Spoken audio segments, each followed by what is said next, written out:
오늘 우리에게 주시는 말씀은 로마서 14장 5절부터 9절까지의 말씀입니다. 신약 성경 258쪽에 있습니다.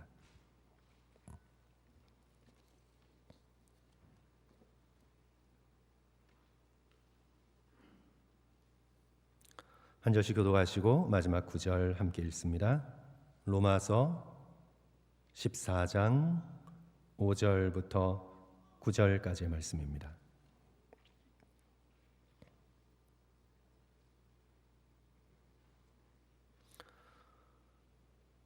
어떤 사람은 이 날을 전날보다 낮게 여기고 어떤 사람은 모든 날을 같게 여기나니 각각 자기 마음에 확정할지니라. 나를 중히 여기는 자도 주를 위하여 중히 여기고 먹는 자도 주를 위하여 먹으니 이는 하나님께 감사함이요 먹지 않는 자도 주를 위하여 먹지 아니하며 하나님께 감사하느니라. 우리 중에 누구든지 자기를 위하여 사는 자가 없고 자기를 위하여 죽는 자도 없도다.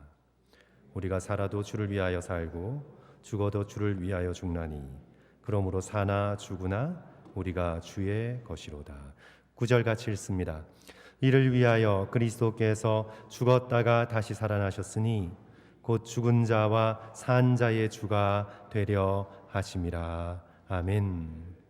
오늘 이 귀한 본문의 말씀을 가지고 우리 노진준 목사님 나오셔서 그리스도께 헌신이라는 제목으로 말씀 전해주실 때 우리 귀한 은혜 받으시기를 부탁드리겠습니다.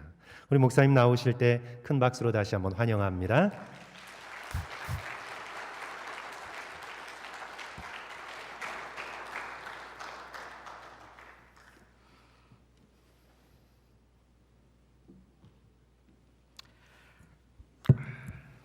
잠깐 우리 기도하겠습니다.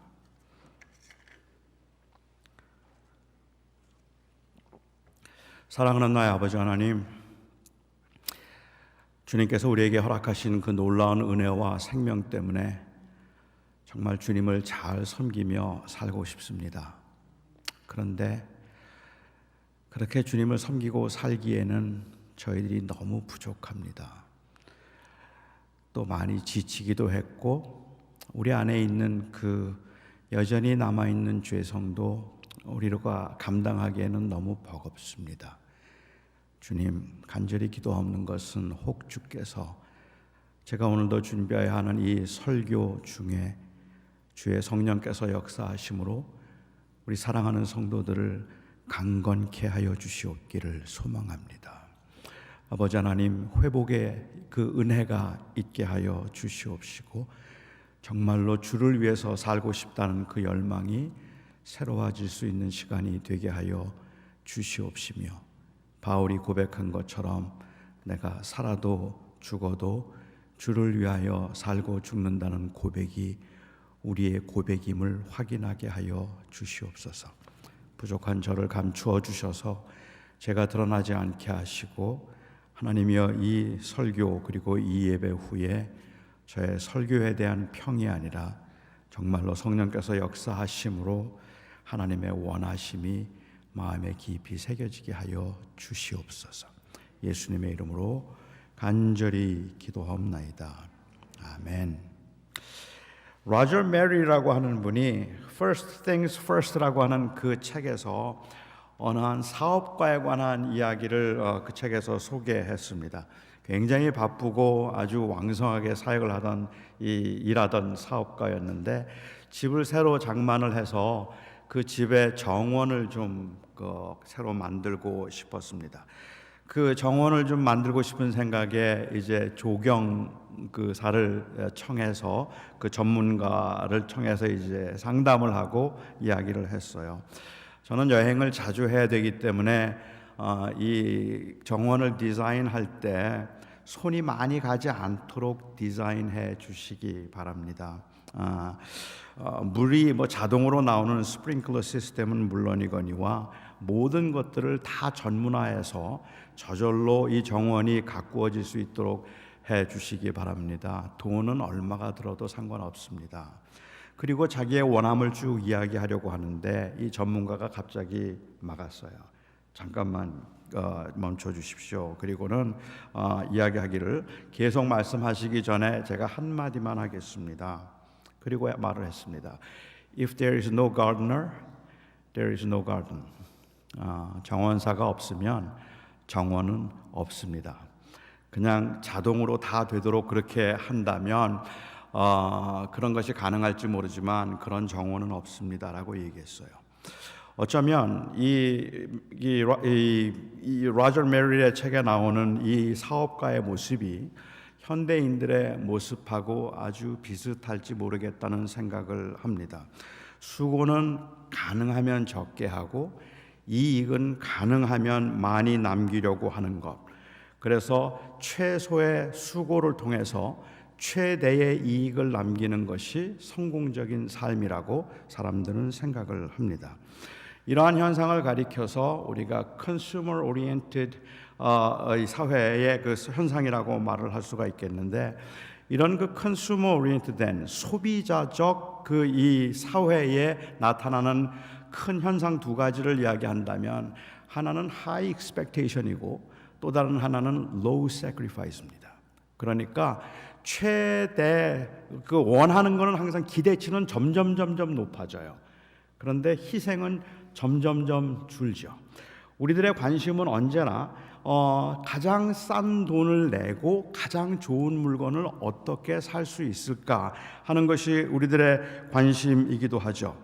이런 소비자적인 성향은 사실은 사람들의 헌신에서도 아주 잘 드러난다고 말할 수 있겠습니다. 헌신 자체의 의미를 두기보다는 오히려 그 헌신을 통하여서 나타나는 결과를 더 중요하게 생각하고 있기 때문에 얼마나 헌신을 했는가 하는 것이 중요한 것이 아니라 얼마나 효과적으로 헌신을 해서 그 헌신이 얼마나 좋은 결과를 낼 수 있었는가 하는 것을 가지고 그 헌신의 성공을 결정한다는 말입니다. 그러니까 이 세상에서는 사실은 얼마나 충성스럽게 헌신했는가 보다는 얼마나 효율적인 결과를 내어서 성공했는가에 의해서 그 한 사람의 헌신도 그 가치가 결정되도록 되어 있다는 말이죠. 목회의 성공은 숫자에 의해서 결정되는 것이지 성실함이나 진실함으로 결정되는 것이 아닙니다. 아무리 기도를 많이 하고 아무리 말씀을 신실하게 전하고 아무리 성실하게 교인들을 돌보고 사랑해도 교인들이 늘어나지 아니하고 교회가 성장하지 아니하면 그 목사는 실패한 목사예요. 왜? 진실함? 그건 그렇게 중요한 게 아니에요. 진실함 때문에 성장해야 돼요. 결과가 있어야만 중요하다고 생각하는 현대 사회에서는, 이런 소비지향적인 사회에서는 그 사람이 어떤 결과를 냈는가 하는 것을 더 중요하게 생각하기 때문에 얼마나 기도를 많이 하는 목사인가 그거 중요하지 않습니다. 기도를 많이 해야 되는 이유는 기도를 하면 교회가 부흥하기 때문일 뿐이에요. 얼마나 많이 하나님의 말씀을 얼마나 열심히 연구하고 말씀을 얼마나 신실하게 전하는가 그것도 그렇게 중요하지 않아요. 그렇게 해서 사람들에게 감동을 주어서 많은 사람들이 이 교회 안으로 들어와야 성공이지, 그렇지 않고 혼자 그냥 열심히 준비해서 한다 그러면 그것은 별로 의미가 없는 일이라고 사람들은 생각하죠. 그것은 진실함 아니면은 충성됨, 여기에는 본유적 가치가 없다고 생각을 하는 겁니다. 오히려 그것들은 그 결과를 만들어내기 위한 하나의 수단 정도로만 여기고 있는 이 소비지향적인 사회에서, 그러다 보니까 결국은 많은 사람들이 묻고 있는 질문은 너 뭘 할 줄 아느냐는 질문이에요. What can you do? 뭐 할 수 있는데? 그것에 의해서 한 사람의 가치가 결정되기 때문에 그렇죠. 그 결과를 가져오는 것이 가장 중요한 것이기 때문에 이 프라그매틱한 실용주의적 사회에서 가장 중요한 질문은 무엇인가 하면 언제나 그게 되는가 하는 것이 가장 중요한 질문입니다. 그것이 옳은가 하는 것보다 그것이 되는가 하는 것이 훨씬 더 중요한 질문이 되어버렸기 때문에 오늘날 세상에서는 우리가 뭘 하자고 말하더라도 많은 사람들의 의식 속에 처음으로 떠오르는 것은 바로 그 효율성에 의해서 제일 먼저 떠오르는 질문은 그게 될까요? 우리 전도 좀 하죠? 전도한다고 될까요?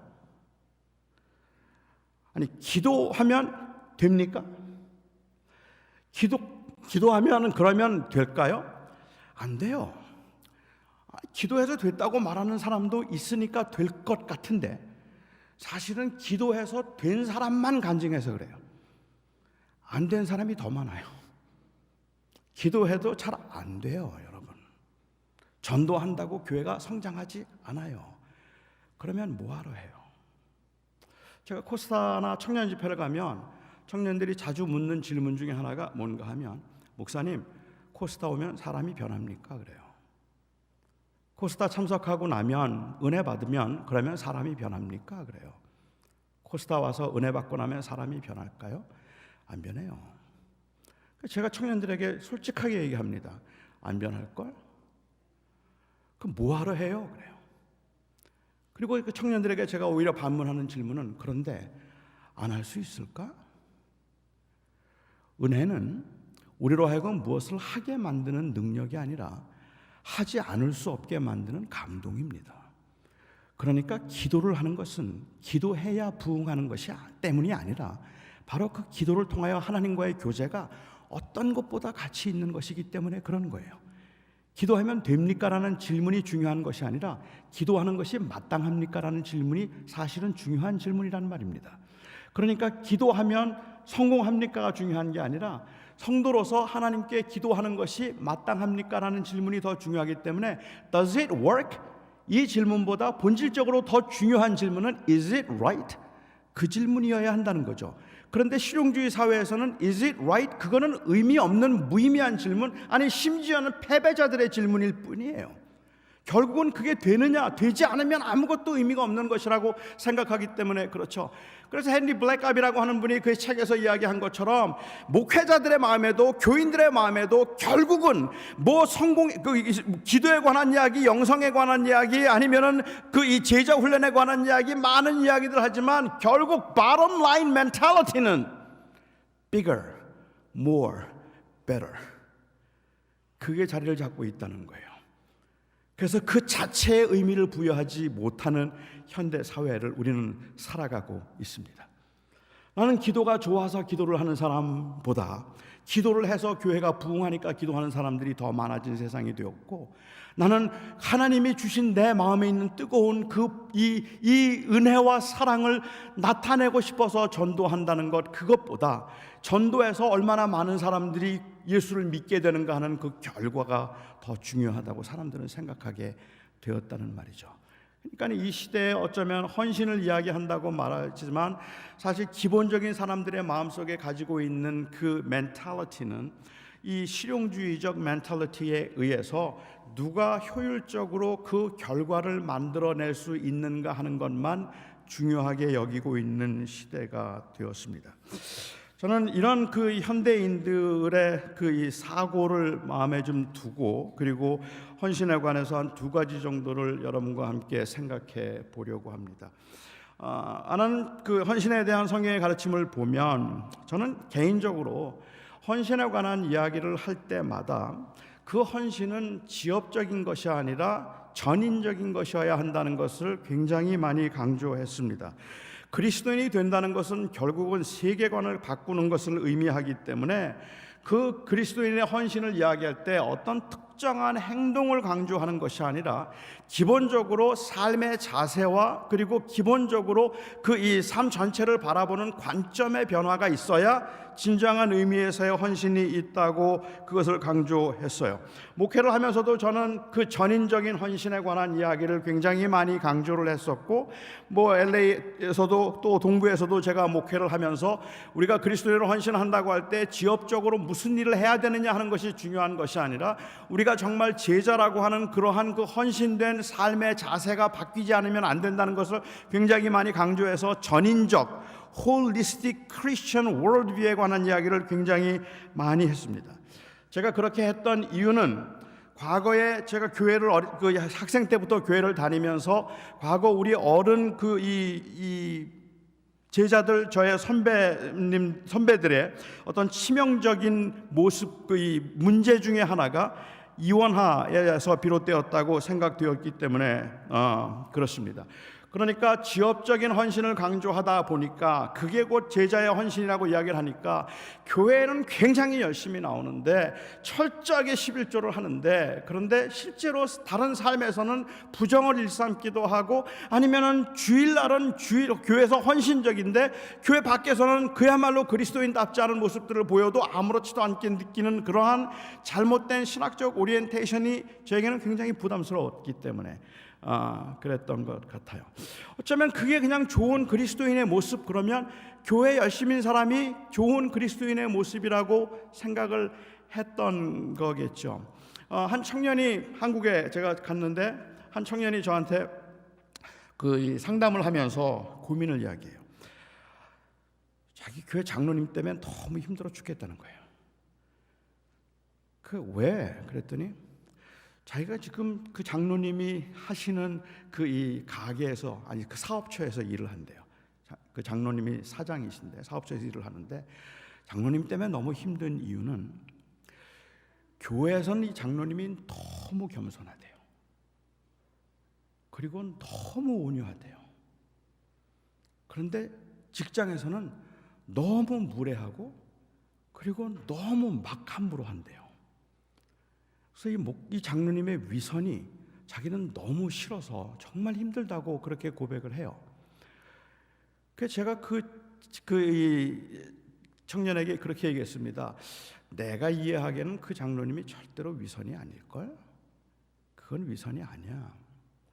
장로님이 교회에서 이 겸손하고 교회에서 온유한 건 온유하지 않은 사람이 온유한 척하고 있는 게 아니야. 교회에서는 진심으로 온유하고, 교회에서는 진심으로, 사실은 그분은 진심으로 온유하고 진심으로 친절한 거야. 그리고 직장에서는 진심으로 교만한 거야. 그리고 진심으로 무례한 거야. 그런데 거기에 양심의 가책조차 느끼지 않을 만큼 신학적으로 이원화되어 있단 말입니다. 교회는 늘 그래야 되는 곳이에요. 교회에서는 그렇게 사는 거예요. 그런데 세상에서는 그렇게 하면 망해요. 세상에서는 그렇게 살면 안 되고 교회에서는 그렇게 해도 된다고 하는 이 이원화된 모습이 교회 안에 너무 팽배했다고 생각했기 때문에 그 교회와 가정 그리고 삶이 일치되어야 된다고 하는 그 전인적인 모습을 저는 계속해서 많이 강조해 왔고, 지금도 그것을 강조하면은 큰 차이가 없습니다만은, 그런데 제가 목회를 하면서 딜레마를 겪었습니다.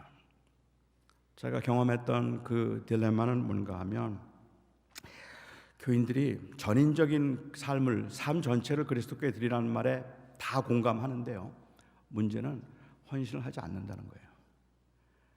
아무것도 하지 않으려고 한다는 게 문제라는 말입니다. 그래서 전인적인 헌신, 아니면 우리의 삶을 주님께 드리자고 이야기를 하고 우리의 모든 것이 그리스도를 향한 그 예배이라고 이야기를 하면, 그런 말들이 그 이론적으로 맞는 말임에도 불구하고 정말로 그래서 전인적인 삶을 하나님께 드리는가 하면, 대부분의 사람들은, 거기에 동의하는 많은 사람들은 아예 헌신을 하지 않아요.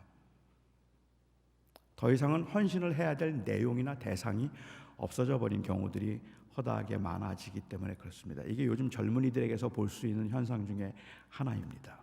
바꿔서 말씀드린다면 생활 영성을 이야기하고, 그리고 예배는 월요일부터 시작한다. 설거지가 곧 예배다. 맞는 말일까요? 틀린 말일까요? 저는 틀리지 않다고 생각해요.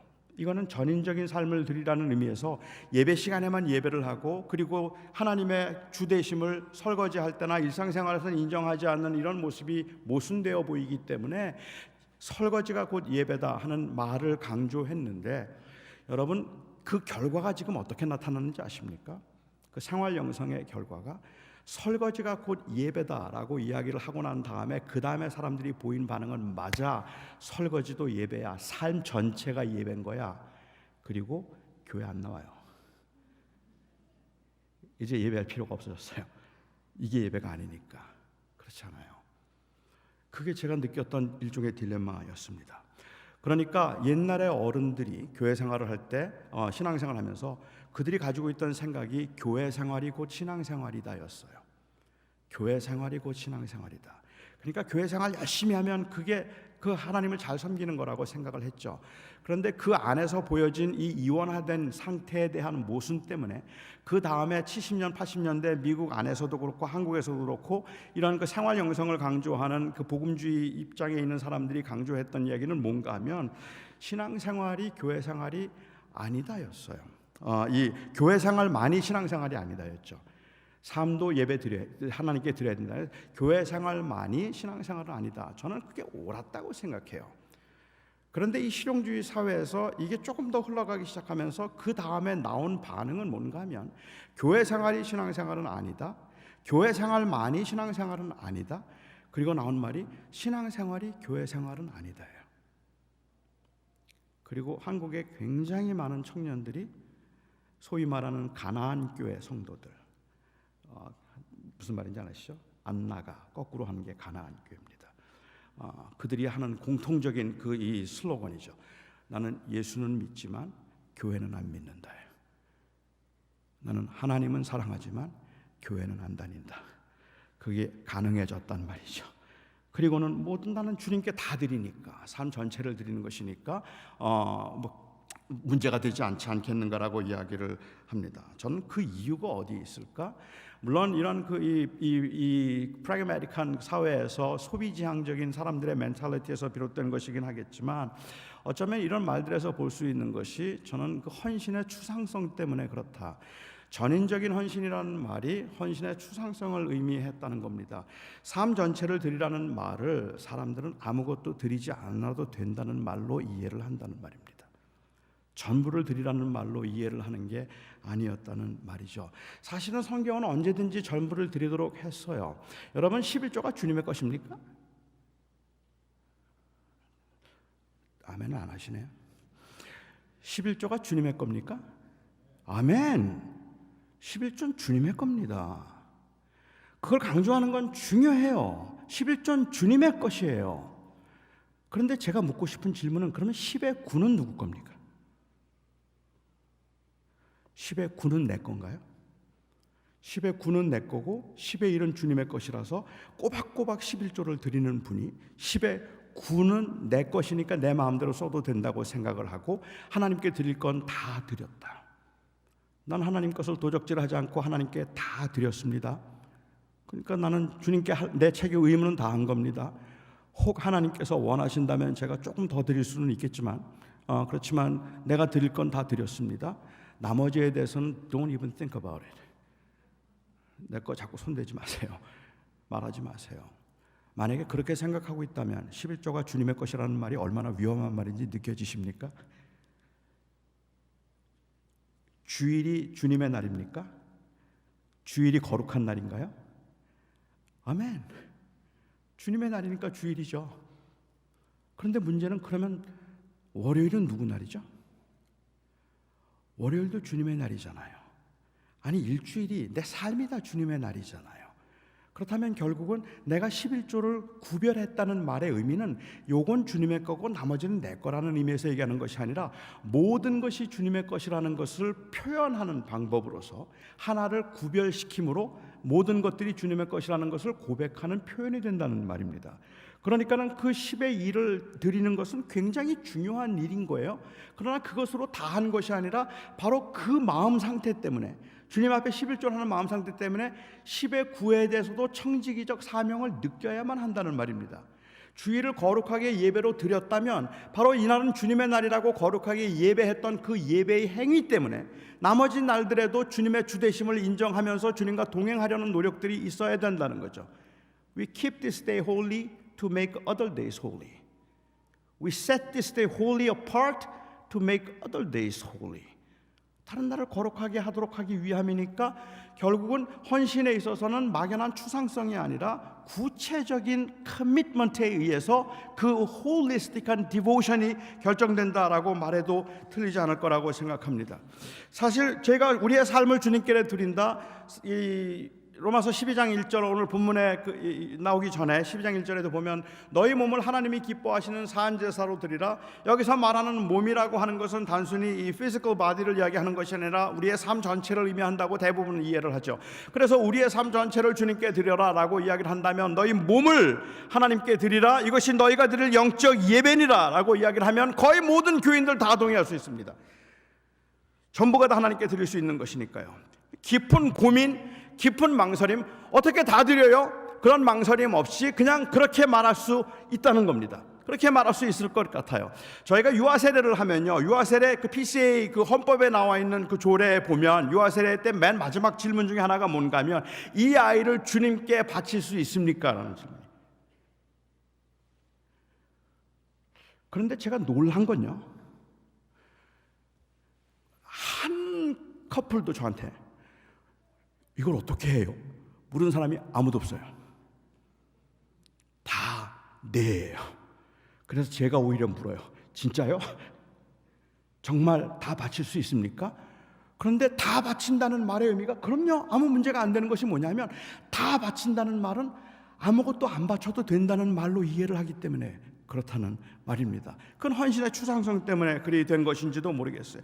우리의 삶을 주님께 드립니다. 주님은 내 삶의 주인이시니 내게 있는 모든 것을 주께 드리네. 이런 찬송들이 아무 부담 없이 할 수 있습니다. 전체를 드린다는 말의 추상성 때문에 그런 것이죠. 전체는 되는데 11조는 안 돼요. 아시죠? 내 삶이 주님의 것입니다라는 고백은 되는데 11조가 주님 것입니다라는 고백은 싫어요. 그건 불편해요. 왜냐하면 그것의 구체성 때문에 그래요. 실제로 뭔가를 드려야 된다는 사실 때문에 그런 거겠죠. 좀 오래된 이야기이긴 하지만 여러분들이 이해하고 들어주시기 바랍니다. 한 청년이 옛날 연애 편지를 쓰던 시절에 자기 애인에게 연애 편지를 하나 썼다 그래요. 연애 편지를 썼는데 샌프란시스코에 살고 있으면서 LA에 있는 자매에게 편지를 썼습니다. 너무 보고 싶다. 조금 오글거려도 참으세요. 내가 너무너무 보고 싶다. 내가 너무 보고 싶어서 만일 너와 나 사이에 강이 바다가 가로막는다면 나는 헤엄을 쳐서라도 너한테 가겠다. 너와 나 사이에 맹수가 나타난다면 내 몸이 찢어지도록 맹수와 싸워서라도 나는 너에게 갈 것이다. 사막이 너와 내 앞을 가로막는다면 나는 그 갈증을 무릅쓰고라도 기어서라도 나는 너에게 가고 싶다. 네가 너무 보고 싶다. 이번 목요일 비만 오지 않는다면 내가 꼭 너에게 가겠다. 태풍도 안 무섭고요, 맹수도 안 무섭고요, 사막도 안 무서워요. 근데 비는 무서워요. 왜요? 비는 진짜거든요. 다른 것들은 그냥 막연하는 것이지만 비는 진짜거든요. 그런데 우리가 주님께 모든 것을 드린다는 말의 이 추상적인 것은 우리로 하여금 자꾸만 이러한 그 피상적인 상태에 빠지게 만들어버리는 경향이 없지 않아 있다는 것이 문제죠. 하지만 바울이 말할 때 우리가 주님께 산제사로 드린다고 말하면 그거는 굉장히 구체적인 것이었습니다. 어떻게 하면 우리가 이 세상을 본받지 않고 구별된 삶을 살아야 하는지, 교회에서는 어떻게 섬겨야 하는지, 은사를 어떻게 이해하고 은사를 어떻게 활용해야 하는지, 국가 권력이 반대할 때는 국가 권력에 대해서는 우리가 어떻게 대처해야 하는지, 교인들 간에 서로 의견과 입장이 맞지 않을 때는 그럴 때는 어떻게 그것을 풀어가야 하는지, 원수들에 대해서는 어떻게 대해야 되는지, 나를 미워하는 사람들은 내가 어떻게 사랑하고 어떻게 용납해야 되는지, 이 모든 이야기들을 12장 1절을 말하고 난 다음부터 말하고 있다는 말이에요. 하나님께 산제사를 드리라는 말은 그것은 그냥 막연하게 추상적인 것이 아니라 아주 구체적인 example들을 들어서 아주 구체화시켜서 지금 설명하고 있기 때문에 우리의 헌신이 얼마나 구체적인가 하는 것은 사실은 우리의 헌신이 얼마나 진실한가를 결정해 줄 수 있는 척도가 될 수도 있겠다고 생각을 합니다. 저는 그 바울이 말한 여러 가지 것들이 있는데 그중에 특별히 이 은사와 관계된 이야기를 좀 하나만 예를 들어서 여러분들과 오늘 나누고 싶습니다. 결국은 구체적인 헌신의 삶을 가능하게 만드는 것은 전혀 달라진 세계관에서부터 비롯되는 것입니다. 그래서 사도 바울은 이 고린도 교회를 향하여서, 세상은 그렇지 않을 수도 있어요. 세상은 힘들지만 적어도 교회라는 것은 어떤 것인가?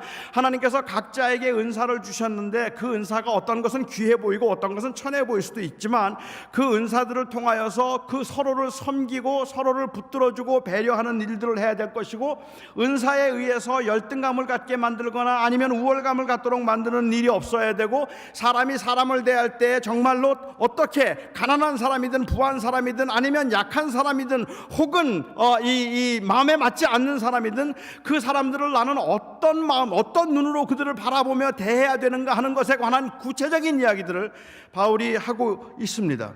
결국 제가 은사에 관한 이야기를 하자면, 오늘날 우리가 생각하고 있는 이 은사는 엄밀한 의미에서 실용주의적인 그러한 관점에서 은사를 이야기하고 있지, 그 은사를 제가 이해할 때는 바로 이 사명적인 혹은 그 다른 가치관에 의해서 은사를 바라보고 있지 않다고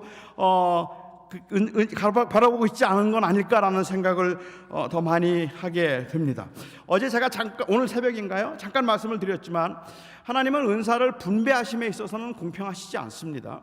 어떤 사람에게는 많이 주셨고 어떤 사람에게는 적게 주셨는데, 그런데 이 은사라는 것이 무엇인가 하면, 은사라고 하는 것은 단순히 타고난 기질이거나 아니면은 성품을 의미하는 것은 아닙니다. 그러니까 은사라고 하는 건 실용주의에서 이야기하는 것처럼 넌 뭘 잘하니 이걸 묻고 있는 게 아니란 말이에요. 그런데 우리는 자꾸만 내 은사가 뭐냐고 말하면 내가 뭘 제일 잘하지 하는 걸 생각해요. 그래서 내가 제일 잘하는 게 곧 은사라고 생각을 하고, 혹은 은사 개발 프로그램이나 은사 발견 프로그램들을 보면 내가 뭘 제일 잘할 수 있고 어떤 일에 내가 제일 관심이 있는가 하는 것들을 발견하도록 도와주어서 내가 제일 잘하는 거를, 그것을 확신을 가지고 그 프로그램을 통해서 내가 좀 용기와 확신을 가질 수 있도록 만드는 그러한 현상들도 없지 않아 있는 것 같다 생각을 합니다. 그런데 제가 이해하기에 그 은사라고 하는 것은 단순히 무엇을 잘할 수 있는 능력이나 재능을 의미하지 않습니다. 성경에서 은사는 언제나 사역입니다. 무엇을 잘하는가의 문제가 아니라 주님의 몸된 교회를 위해서 어떻게 쓰임을 받는가에 의해서 그 은사가 결정되는 거죠. 은사와 재능의 차이가 뭘까요? 재능은 세상에서 사용하는 단어이고 은사는 교회에서 사용하는 단어일까요? 아닙니다. 개념이 전혀 달라요. 제가 이해하기에는. 그러니까 개념이 전혀 다르기 때문에, 예를 들면 이런 거죠. 아주 굉장히 이 탁월한 유명한 성악가가 있었다고 한번 가정해 볼까요? 너무 노래를 잘해요. 유명한 성악가입니다. 그래서 모든 사람들이 그를 다 인정하고 칭찬하는 그러한 훌륭한 성악가인데, 이 사람이 교회에서는 찬양을 한 번도 하지 않아요. 목소리를 아끼느라고, 아니면 회중 찬양도 하지 않고 특별 찬양도 한 번도 한 적이 없어요. 그런 모습을 보면서 교인들이 조금 안타까워하죠. 안타까워하면서 하시는 말씀이 그런 겁니다. 하나님께서 참 좋은 은사 주셨는데 좀 잘 섬겨주면 좋겠다 그래요. 근데 제가 이해하는 바로는, 정확하게 말하려면 좋은 은사 주셨는데 잘 섬기면 좋겠다는 말보다 하나님이 좋은 재능을 주셨는데 저게 은사가 되면 좋겠다라고 말하는 게 더 정확할 겁니다. 무슨 얘기냐면, 잘하는가가 문제가 아니라 그게 쓰임을 받고 있는가에 의해서 은사가 결정된다는 말입니다. 그러니까 우리는 하나님께서 무엇을 주셨다고 생각된다면 그 주신 것이 쓰임을 받을 때 비로소 그것이 은사의 역할을 하고 있는 것이지, 쓰임 받지 않은 잘하고 있는 것을 그냥 은사라고 말하는 건 아니라는 말입니다. 여러분들이 보시기에 제가 가르치는 은사가 있습니까? 제게 가르치는 은사가 있나요? 또 침묵으로 부인을 하시는군요. 제게 가르치는 은사가 있어요. 제가 가르치는 은사가 있다고 말씀을 드리면 어떤 분들은 또 그냥 인정을 해주기도 하시겠지만, 어떤 분들은 참 교만해 그러는 분도 계실 겁니다. 우리가 은사가 있다 그래도 자기는 없다 그래야지, 뭘 얼마나 잘 가르친다고 자기가 가르치는 은사가 있대.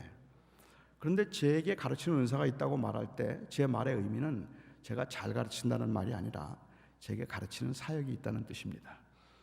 그러니까 저에게 그 가르치는 은사가 없다면 저는 지금 여기서 서 있으면 안 되는 거예요. 그러니까 결국은 은사는 사역과 관계가 있기 때문에 성경에서는 매번 은사와 직분이 함께 나와요. 은사와 직분이 함께 나오는 것을 볼 수 있고, 은사의 또 다른 특징 중에 하나가 있다면 이게 하나님을 교회를 섬기는 것이라면 우리는 은사를 발견하기 위해서 내가 뭘 잘하는가를 보는 게 아니라요, 이 교회에서 내가 어디에 쓰임을 받을 수 있을까를 물으면서 은사를 찾아가야 되는 겁니다. 지금 이 교회 안에서 내가 할 수 있는 일, 내가 섬길 수 있는 게 뭘까? 어떻게 하면 주님의 몸된 교회를 건강하게 세워가는데 내가 쓰임을 받을 수 있을까를 물어야 되는데, 우리는 자꾸 뭘 내가 잘하는가를 생각하고 내가 잘하는 건 딱히 없다고 생각을 하고 그렇게 결정을 내리기 때문에 교회 안에서 섬기지를 않아요. 섬기지를 못해요. 할 일은 굉장히 많지만 잘 섬기지를 못해요. 제가 동부에 있을 때 피바디라고 하는 음악대학원, 꽤 유명한 음악대학원인데, 그 음악대학원에서 제가 16년 동안 성경 공부를 인도했습니다. 거기에 있는 학생들, 대학원에 있는 학생들의 경우는요, 전부 다 어릴 때부터 악기를 다루거나 성악을 한 친구들이기 때문에 정말로 음악적으로 탁월합니다. 저희 교회 그 피바디 음대에서 나오는 다니는 학생들이 한 30여 명 정도 됐어요. 모두가 다 음악을 잘하는 건 제가 알아요. 그런데 그 아이들에게, 그 학생들에게 제가 당신의 은사가 뭐냐고 말하면요, 거기 있는 학생들 99%가 다 음악이라고 말합니다. 제가 한 번은 한 자매에게 찾아가서 그 학생 자매에게 그랬어요. 우리가 지금 주일학교 교사가 너무 부족한데 당신 주일학교 교사하면 어떻겠냐. 내가 보니까 우리 교회에서 당회에서 볼 때도 당신이 그 주일학교 교사를 잘할 것 같다. 손을 허설려면서 목사님 아시잖아요. 제가 뭘 알겠어요? 아시잖아요. 저는 음악이에요. 저는 피아노밖에 할 줄 아는 게 없어요. 그래서 항상 그거 아니면 할 일이 없다고 생각해요. 그래서 제가 그 자매에게 그랬어요. 난 지금 네가 뭘 제일 잘하는지를 묻는 게 아니야.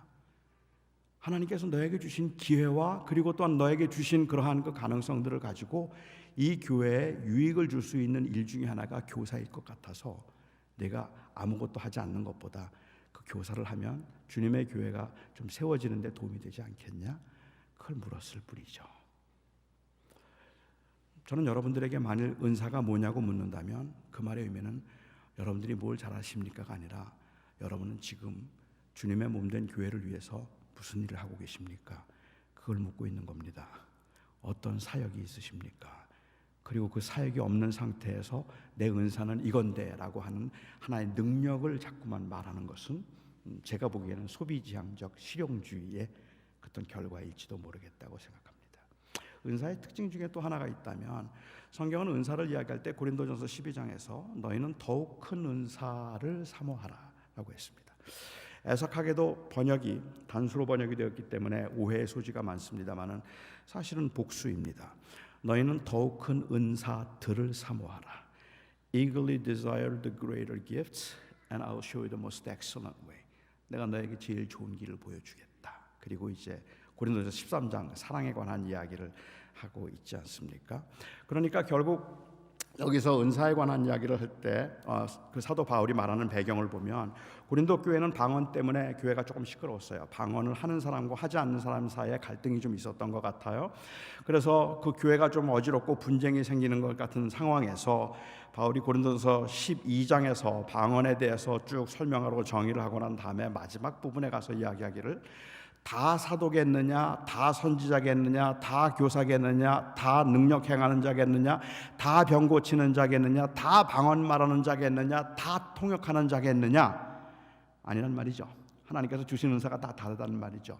그런즉 너희는 더욱 큰 은사들을 사모하라.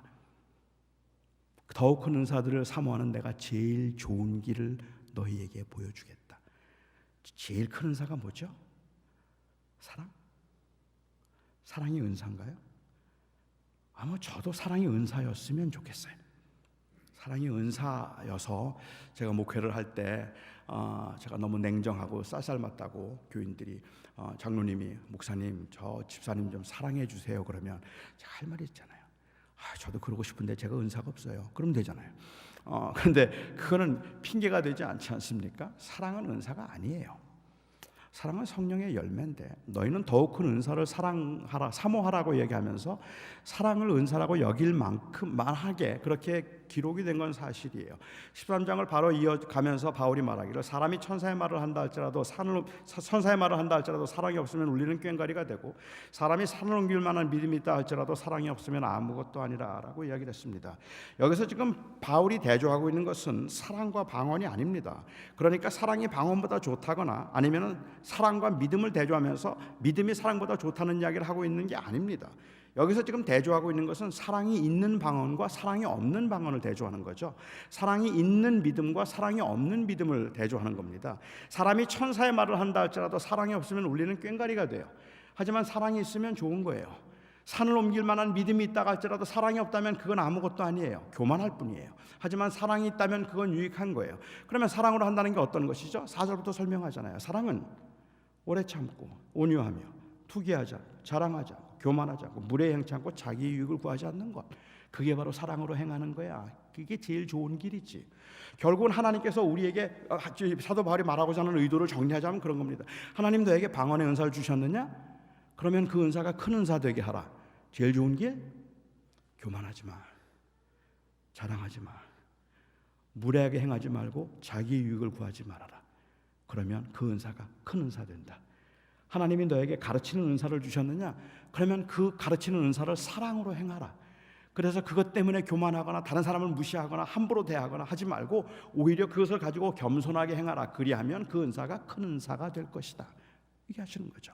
그러니까 결국 바울이 너희는 더욱 큰 은사를 사모하라는 이야기는 본유적으로 더 큰 것이 있어서 그것을 달라고 말하면 주신다는 의미가 아니란 말입니다.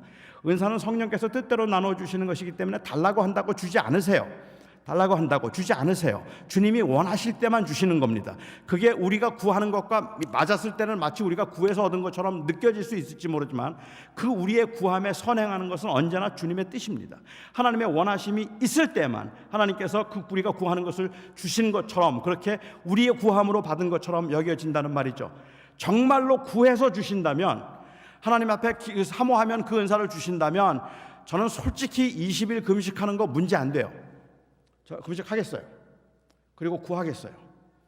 그런데 저는 방언보다는 신유를 원해요. 신유 중에도 특별히 당뇨와 암을 고칠 수 있는 이 능력만 20일 기도하고 제가 받을 수 있다면 여러분들 저 보기 힘들어질 겁니다. 이거 구하면 주십니까? 하나님이 그런 능력이 없어서가 아니라 그것은 주님의 뜻대로 되는 것이지 기도한 사람이 받는 게 아니란 말이에요. 구한다고 주시는 게 아닌 거죠. 그러니까 결국은 너희는 더욱 큰 은사를 구하라는 말은 무엇인지 더 큰 것을 구하라는 이야기를 하고 계시는 것이 아니라 사실은 내가 받은 것이 무엇이든 하나님이 너에게 주신 것이 무엇이든 그것이 큰 은사가 될 수 있기를 사모하라는 이야기입니다. 그것이 큰 은사가 될 수 있는 제일 좋은 길은 바로 섬깁니다. 이야기를 하는 거죠. 사랑으로 섬깁니다 라고 이야기를 사도 바울은 하고 있습니다. 그런 관점에서 제가 한 가지만 더 생각을 해보자면 저는 한국 교회를 치명적으로 병들게 만들었던 것 중에 하나가 기복신앙이라고 생각합니다. 여러분 오해하지 마시기를 바라는 것은 기복과 기복신앙은 좀 다릅니다. 우리가 병이 들어서 병 고침을 위해서 기도하거나 우리의 자식이 좋은 학교를 가기를 위해서 기도하는 것 자체가 기복신앙은 아닙니다. 그것은 우리의 어려운 가운데서 우리의 필요한 것들을 하나님 앞에 얼마든지 저는 구할 수 있다고 생각해요. 그렇지만 기복신앙이란 그와 같은 것들이 우리의 인생의 궁극적인 가치를 가진 것이 되어버리는 경우들입니다. 그래서 그것이 마치 전부인 것처럼 생각하게 만들면 그게 일종의 기복신앙이 되는 거겠죠.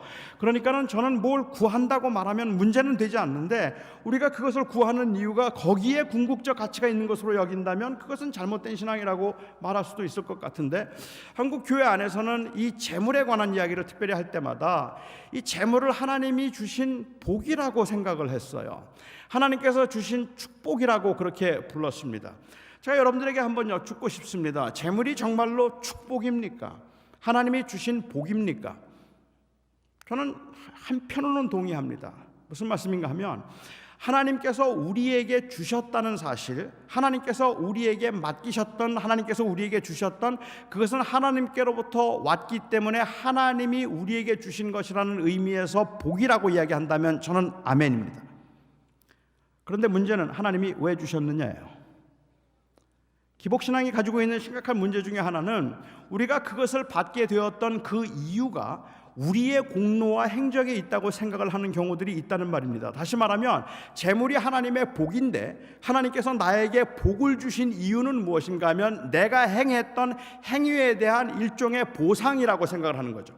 11조를 했더니 하나님께서 복을 주셨다. 내가 주일마다 꼬박꼬박 하나님 앞에 예배를 하고 주일날 가게문을 닫았더니 하나님께서 복 주셔서 내가 형통하게 만드셨다. 내가 새벽 기도를 한 번도 빠지지 않았더니 우리의 아이들이 다 좋은 대학을 갔다. 그래서 내가 뭔가를 했더니 하나님께서 나에게 무언가를 주셨다라고 이야기를 해요. 정말 그럴까요?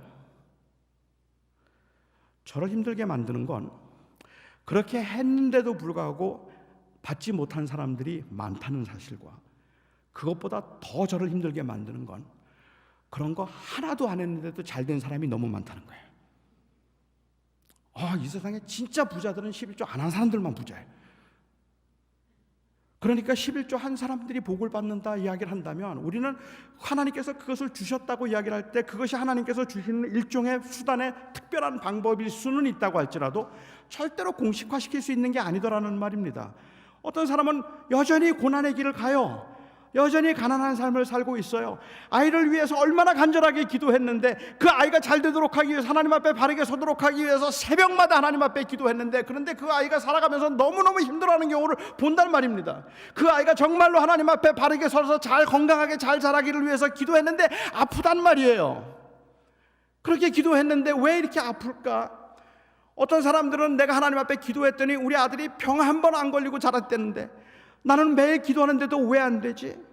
사실은 내가 이렇게 했더니 그 보상으로 하나님께서 주셨다고 말할 만한 공식으로 이야기할 만한 그러한 근거들이 그렇게 약해요. 저는 재물이 하나님께서 주신 것이긴 하지만 내가 한 행위에 대한 보상으로 하나님께서 주신 것이라고 말한다면 더 심각한 문제는 그렇다면 이거 내 마음대로 써도 돼요.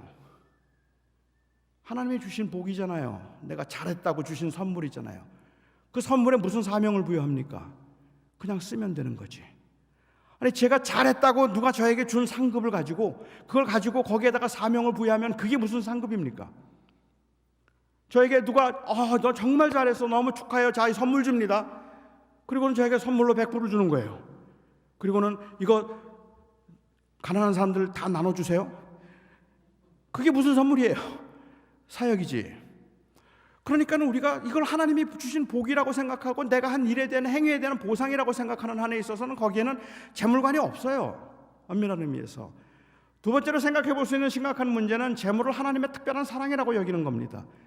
하나님이 나를 특별히 사랑하셔서 하나님께서 이렇게 주셨다는 거죠. 하나님이 사랑하셨다는 것과 하나님의 그 보호와 간섭 가운데 하나님께서 주셨다는 건 저는 다 인정합니다.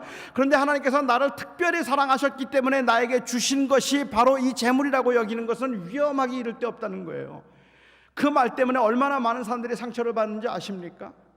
하나님이 나를 사랑하셔서 하나님이 나를 특별히 사랑해 주셔서 하나님께서 나에게 이러한 복을 주셨습니다라고 이야기를 하면 그 말 때문에 상처를 받는 사람들이 주변에 얼마나 많은지 모른다는 거예요. 그런데 왜 나는 이렇게 힘든 거지? 하나님이 나를 특별히 사랑해 주셔서 나에게 건강을 주셨습니다. 그 말을 들으면 장애인들은 그 앞에서 운단 말입니다. 도대체 그런데 왜 하나님은 나를 사랑하지 않는 거야? 왜 나에게는 이런 장애를 주신 거야? 라는 생각을 하게 된다는 말입니다.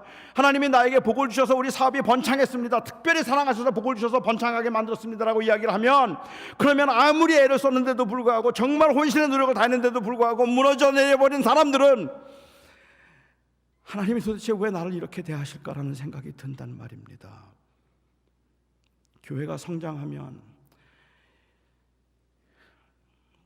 교회가 1년에 한 달에 50명씩 100명씩 새로운 사람들이 늘어나기 시작해서 교회가 막 부흥해서 3,000명, 4,000명, 10,000명의 교회를 이루는데 2년 걸린 한 교회를 제가 가봤습니다. 그리고 거기에서 장로님들, 목사님들 동일하게 하는 말씀, 하나님이 우린 한 거 아무것도 없어요. 하나님이 그냥 우리를 특별히 사랑해 주셔서 교회를 키워주셨습니다. 그래요. 그런데 그 말을 듣는데 저는 마음이 아팠어요. 하나님이 특별히 사랑하셔서 이 교회를 키웠다면 그러면 지금 이 교회 교인들을 보낸 그 조그만 교회 목사들은 지금 무슨 생각하고 있을까요? 왜 하나님이 그들을 사랑하지 않는 거지? 왜 하나님은 그들을 상관하지 않으셔서 그들은 여전히 교인들을 계속해서 큰 교회에 빼앗기고 있으면서 힘들고 버겁게 사역을 하고 있는데 왜 하나님이 그들은 사랑하지 않는 거지? 하나님이 사랑하셨기 때문에 교회를 성장시켰다고요? 하나님이 특별히 사랑하셨기 때문에 옆에 있는 교회들은 다 힘든데 그 교인들 다 모아가지고 교회가 부흥하게 만드셨다고요? 하나님이 특별히 사랑하셨다는 그 말은 제가 이해하기에는 그건 아닌 것 같다는 생각이에요. 그러면 뭘까요? 하나님께서 재물을 주신 이유는 사랑하셔서도 아니고 내가 선한 일을 많이 했기 때문에 행위에 대한 보상으로 누리라고 주신 것이 아니라 제가 이야기하는 많은 경우에 사명입니다. 섬기라고 주신 겁니다. 저는 다른 교회는 다 자꾸 작아지는데 어떤 교회가 크고 있다면 그것을 저는 책망하거나 비난할 마음 전혀 없습니다. 하지만 그렇게 교회가 성장할 때 그 교회 장로님들, 목사님들은 겸손하게 하나님 앞에서 주님, 왜 주님께서 이 교회를 이렇게 키우십니까? 이제 저희가 감당해야 될 일이 무엇입니까? 물어야 하는 겁니다.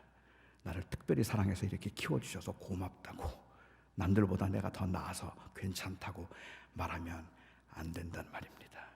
하나님께서 그냥 저절로 돈이 막 생기게 만들고 재물이 막 늘어나기 시작해서 사업이 번창하면 하나님이 나를 특별히 사랑하셨기 때문에 라고 말하거나 아니면 내 행위의 보상을 찾으려고 하는데 나는 새벽기도도 나간 적이 없어요. 나는 그런 걸 한 적도 없고 하나님 앞에 11조를 한 것도 없고 그냥 사업하느라고 정신없이 바쁘게 하는데 왜 이렇게 잘 되지? 그리고는 우리 증조 할머님께서 매일 기도를 하셔서 그거라도 원인을 찾아내려고 하는, 그래서 그것이 마치 내 일에 대한 보상이기 때문에 내가 누려도 좋다는 합리화인 것처럼 여겨지는 것보다 이유 없이라도 하나님께서 부하게 만드시거든 오히려 하나님 앞에 겸손하게 주여 제가 주를 위해서 무엇을 하며 살아야 합니까? 묻는 것이 맞다는 말입니다. 그게 바로 은사이기 때문입니다.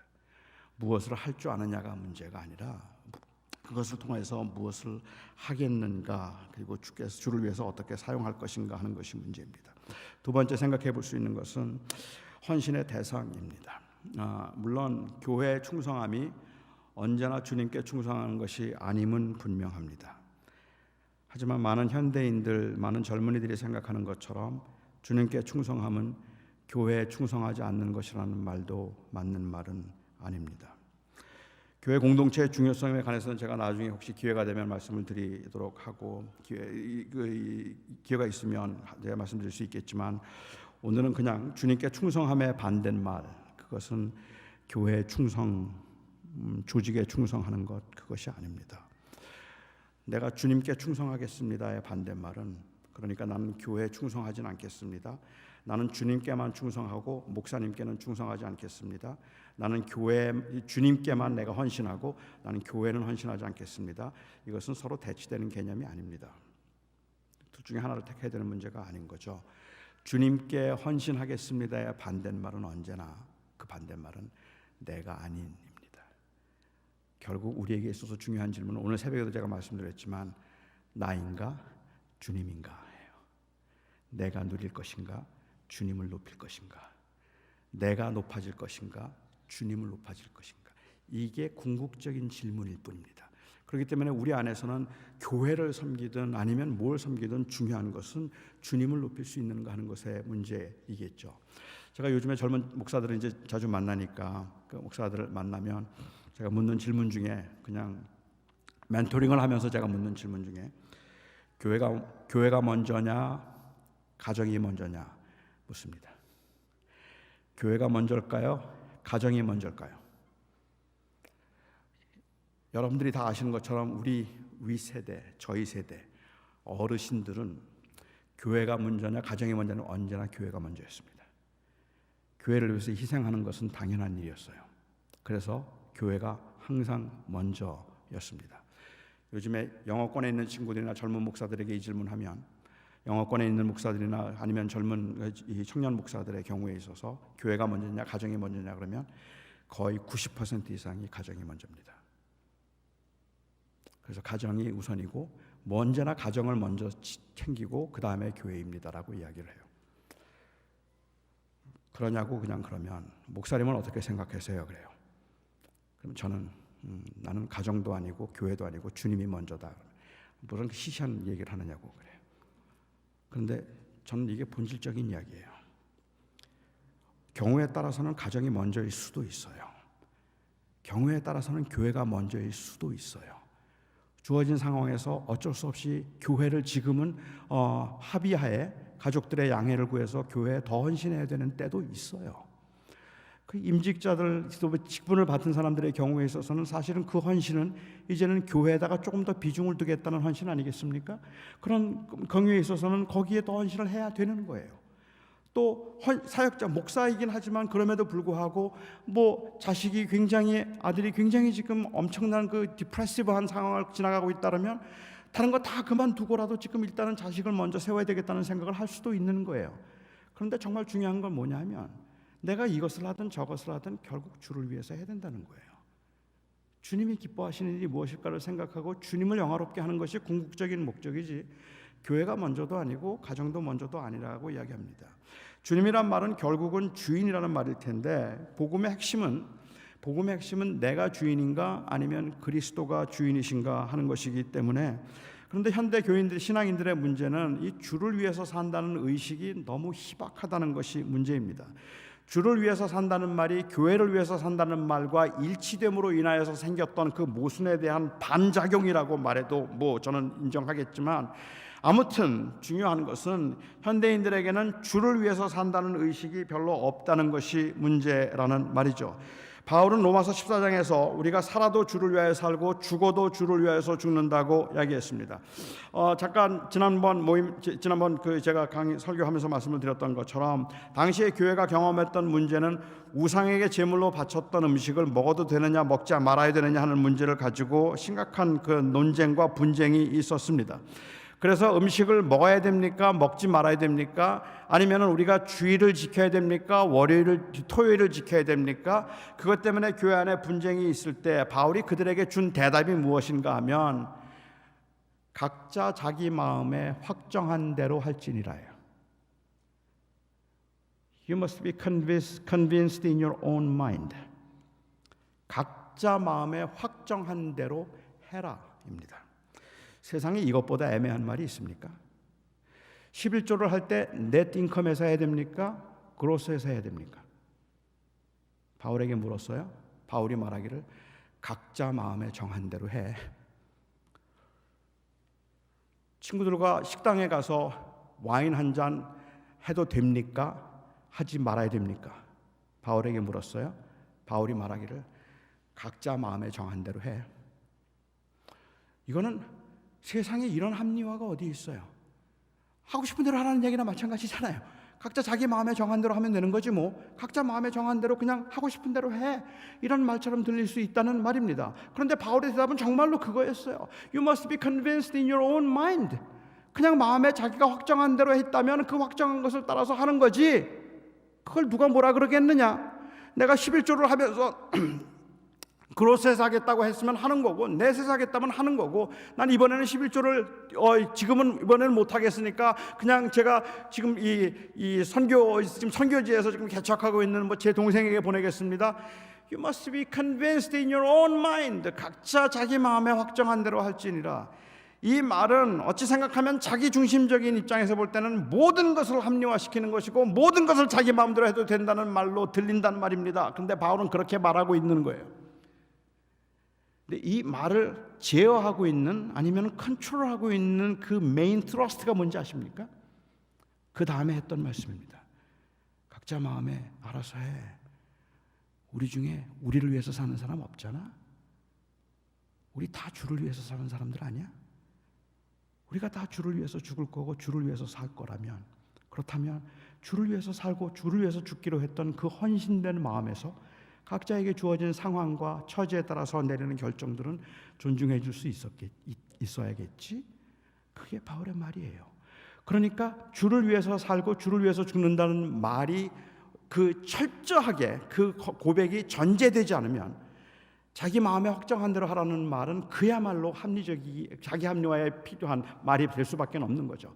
그런데 그 말이 자기 합리화의 말이 아닌 그 경우들, 오히려 교회로 하여금 의견이 다름에도 불구하고 하나가 될 수 있게 만들 수 있는 결정적인 근거는 뭔가 하면, 우리 중에 누가 우리를 위해서 사니? 우리 다 주를 위해서 살잖아. 그 말 앞에 모두가 아멘이라고 할 수 있었기 때문이라는 말입니다. 우리는 살아도 죽어도 주를 위해서 죽고 살지 않니?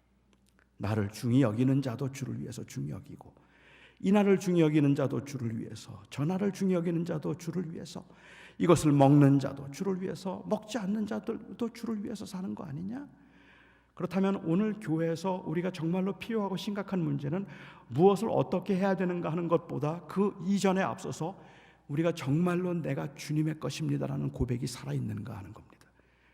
그리고 나는 주를 위해서 살 것입니다라는 이 고백이 있는가 하는 것이 무엇보다도 중요한 일이라고 생각합니다.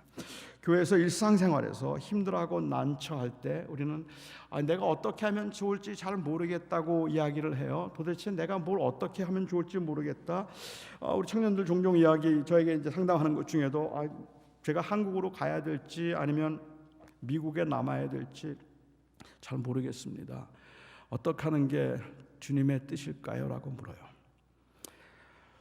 저는 그렇게 주님의 뜻을 찾는 것은 굉장히 고마운데, 주님의 뜻을 찾는 그 마음의 의도를 자꾸만 저는 좀 묻고 싶은 거예요. 주님의 뜻이 어디에 있는지 모르겠다는 그 말의 의미가 너무 많은 경우에 기복적이기 때문에 그래요. 어디로 가면 내가 성공하고 편할지 잘 모르겠다는 거예요. 그걸 좀 가르쳐달라는 거죠. 제가 목회를 시작하고 얼마 안 됐는데 저희 교회 장로님이 저를 찾아오셨어요. 그리고는 저한테 치킨 가게를 하시려고 그런대요. 치킨 가게를 하려고 하는데 가게가 2개가 나왔는데 어떤 게 주님의 뜻인지 모르겠다 그래요. 그러면서 저보고 목사님 기도 좀 해주시고 어떤 걸 제가 하면 좋을지 알려주세요 그러더라고요. 근데 제가 듣는 순간에 느꼈던 목회 초년병이었지만 느낌은 이거 망하면 완전 내 책임 되는구나 하는 생각이 이제 드는 거예요. 그러니까 주님의 뜻이 어디에 있는지 모르겠으니까 알려달라는 그 말의 의도는 어떤 가게가 대박 나겠습니까? 그거 좀 저보고 좀 집어달라는 이야기잖아요. 그러니까 주님의 뜻을 찾고 있기는 하지만 굉장히 기복적 아닙니까? 그런 의미에서 어떤 사업이 잘 될지 목사님이 기도 좀 해주시고 그리고 그 가게 하라 그러면 제가 그 가게 하겠습니다. 그렇게 말씀하시더라고요. 저는 어떻게 뭐라고 안 된다 그럴 수도 없고 그냥 기도해 보겠습니다. 이제 그렇게 했는데 그래도 좀 신사적이시라서 기도해 봤더니 어떻게 되느냐고 묻지는 않으시더라고요. 그래서 이제 제가 안심하고 지나가긴 했지만 하나님의 뜻을 찾는 것도 어쩌면 우리는 뜻에 대한 그 궁금증도 사실은 내가 중심이 되어서 나의 편리와 나의 유익과 내가 조금 더 나은 길이 뭘까 하는 걸 찾는 것 같은, 목회를 내가 그만해야 되겠습니까? 더 해야 되겠습니까? 내가 이 교회를 섬겨야 되겠습니까? 저 교회를 섬겨야 되겠습니까? 하는 모든 질문들 가운데 어디 가면 내가 인정받고 어디 가면 내가 교회가 성장하겠습니까? 그 질문이 있단 말이에요. 정말 주님의 원하심이 뭡니까? 라는 질문보다 주님이 무엇을 원하십니까? 라는 것보다는 어디에 있으면 내가 조금 더 잘 살 수 있겠습니까? 라는 그 생각을 가지고 주님의 뜻을 묻고 있는 것이라면 주님의 뜻을 찾고 있는 것 자체도 이미 그것도 세속화되었다고 말할 수 있을 것 같습니다. 사람들은 결국은 최소한의 희생으로 최대의 이익을 남길 수 있는 방법을 찾고 있다는 생각이 들기 때문에 그래요. 요즘 현대인들이 제일 관심 있어 하는 건 노하우입니다. 비결입니다. 한 달 만에 영어를 마스터할 수 있는 비결, 3개월 안에 복근을 유지하는 비결. 저는 제가 어떻게 하면 지금보다 더 풍요로운 삶을 살 수 있는지, 그리고 지금보다 더 만족스러운 삶을 살 수 있을지 솔직히 저는 잘 모르는 건 아닙니다. 저는 압니다. 제가 어떻게 하면 지금보다 훨씬 더 나은 컨디션에서 훨씬 더 풍요롭고 그리고 더 의미 있는 삶을 살 수 있을지 저는 그걸 알아요. 여러분들이 이미 보신 것처럼 제게는 이제 주어진 탁월한 외모는 있으니까 손댈 필요가 없다고 하더라도 저는 제가 체력 관리만 잘하면 그러면 저는 정말 지금보다 훨씬 더 풍성한 삶을 살 수 있을 것 같아요. 저는요 6시가 넘으면 아무것도 먹지 말아야 한다는 것을 알아요. 저는 제 과자를 끊어야 된다는 것도 알고 있고, 그리고 지금 30년 넘게 매일 저녁 마신 다이어트 콕을 제가 끊어야 된다는 걸 알아요. 그거 끊고 하루에 30분씩 운동하면 지금보다 훨씬 더 건강해질 수 있는 걸 저는 알아요. 그런데 제가 정말 알고 싶은 건 6시 이후에 먹고도 살 빼는 방법을 알고 싶은 거예요. 제가 정말로 알고 싶은 건 내가 하고 싶은 거 다 하고 그렇게 하는데도 살이 안 찌고 내 체력을 유지할 수 있는 방법이 뭐냐는 거예요. 그걸 알고 싶은 거죠. 많은 교인들은 저는 이렇게 믿음이 잘하지 않아요. 어떻게 하면 제 믿음이 조금 더 지금보다는 조금 더 풍성하고 더 튼튼해질 수 있을까요? 여러분 모르십니까? 아시잖아요.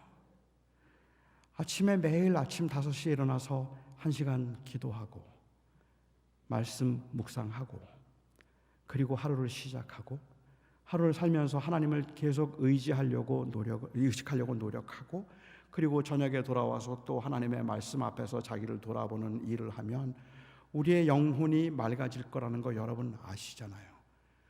그런데 여러분들이 기도하면서라도 여러분들이 사실 지금 알고 싶은 것은 사실은 너무 바빠서 기도도 잘 못하고 성경도 잘 읽지 못하지만 그래도 믿음이 좋아질 수 있는 방법을 알고 싶은 거잖아요. 희생은 조금만 해도 그리고 내가 더 많은 걸 누릴 수 있는 그 방법을 가르쳐 달라는 거지. 기도하면 된다고 말하면 그거 누가 몰라요. 내가 찾고 있는 방법은 기도 안 하고 되는 방법을 지금 찾고 있는 거잖아요. 아니 성경 많이 읽으면 된다는 거 그거 모르는 사람이 있어요? 그런데 성경 많이 읽길 시간이 없으니까 그러니까 성경 안 읽고 좀 믿음이 좋아지는 방법 좀 가르쳐 달라는데 이 목사들이 무능해서 그걸 안 가르쳐 준단 말이에요.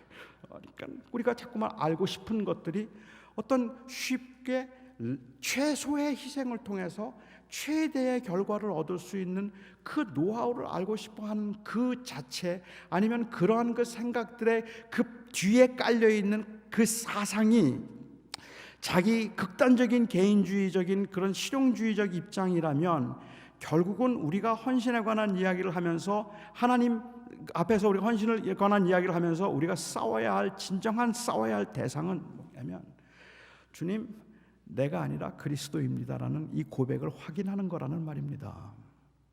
교회에서도 여러 가지 많은 문제들이 있죠. 여러분들 하여금 봉사하지 못하게 만드는 일들 얼마나 많습니까? 이제 더 이상 못하겠다고 생각하거나 이젠 정말 지쳐서 못하겠다고 생각하는 일들도 얼마나 많습니까? 그런데 그런 그 모든 상황 가운데서 우리가 묻고 싶은 질문은 정말로 내가 무엇을 해야 할까라는 그 질문을 하면서 우리 안에 우리의 마음을 사로잡는 그 정말로 우리의 마음을 궁극적으로 우리의 마음을 흔들 수 있는 그 질문은 뭔가 하면 나의 주인 되신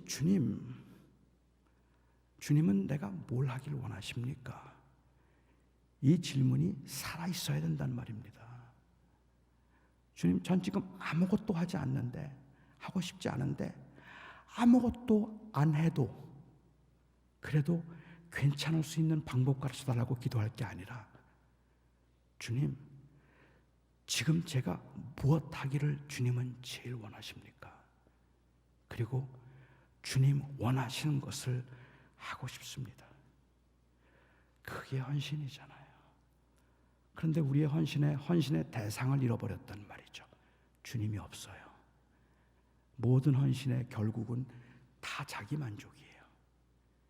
근데 자기 만족이 아니라 정말 주를 위한 헌신이 우리 안에 가능해질 수 있다면 그렇다면 저는 오늘 여러분들에게 드리는 이 설교의 결론으로 드리는 이 말씀이 우리의 아주 큰 기도의 제목이 되었으면 합니다.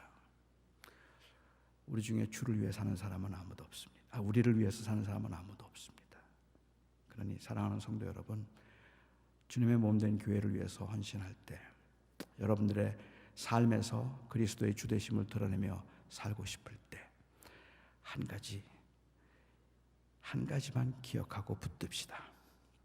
우리 주님 오시는 날까지 주를 위해서 삽시다.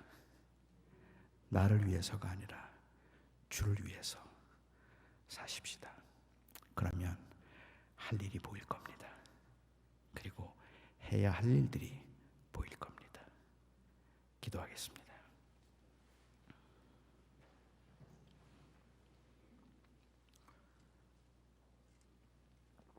이 시간에도 우리가 잠깐 기도하는 시간을 좀 갖고 싶어요. 어제도 제가 잠깐 말씀을 드렸습니다마는 제가 여러 교회들을 다니면서 느끼는 느낌은 참 많은 교인들이 많이 지쳐 있다는 것입니다. 사실은 그 마음속에 주를 위해서 살고 싶다는 열망은 식지 않았어요. 여전히 주를 위해서 살고 싶은 열망은 있는데, 그런데 현실이 뒷받쳐주지 않는 것 같기도 해서 그런지, 아니면 어쩌면 헌신의 열매가 잘 안 보여서 그런지 너무 많이 지쳐서 제가 제일 많이 듣는 말이 목사님 이제 쉬고 싶습니다 하는 말이에요. 저 할 만큼 했습니다. 이제 쉬고 싶습니다. 참 그 말 많이 듣네요. 여러분, 저는 쉬어야 될 사람들이 있다고 생각합니다. 그리고 쉬는 것도 나쁘지 않다고 생각합니다. 그런데 내가 쉬어야 되겠다고 생각하든, 아니면 나는 이제 정말 쉬고 싶다는 마음이 들든, 우리 안에 우리의 마음을 잡는 정말 중요한 질문은, 어떤 결정을 내리든지 간에 다 존중되어야 되지만 그 결정을 가능하게 만들 수 있는 주님, 내가 주를 위해서 살고 싶습니다. 그 고백은 흔들리면 안 되잖아요. 목회를 하면서 너무 힘들어서, 아니면 그냥 실망스러워서 이제 그만할까? 그래도 내가 조금 더 해야 될까? 여러분들이 교회에서 섬기면서도 너무 지치는데 아무도 봐주지 않고, 아무도 도와주지 않고, 오히려 말만 하는 사람들을 보면 그냥 네가 해라 그러고 그냥 뛰쳐나가고 싶은 충동들.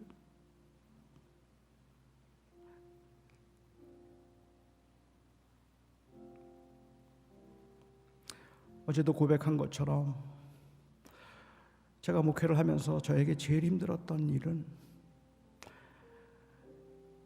여전히 내가 주인인 것 같은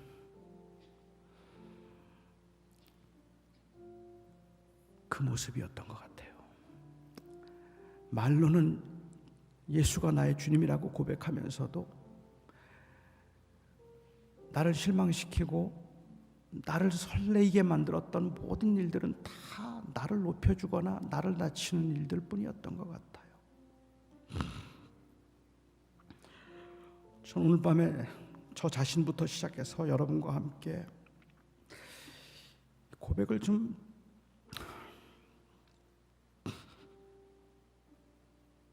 우리에게 살 날이 많지 않다고 해도 그래도 이 고백을 좀 확인하고 싶어요. 주님, 죽을 때까지 주님 위에 살고 싶습니다.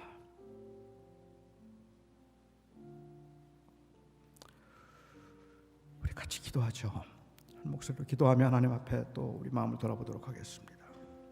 사랑하는 나의 아버지 하나님, 정말로 주를 위해서 살며 우리의 편안과 안락,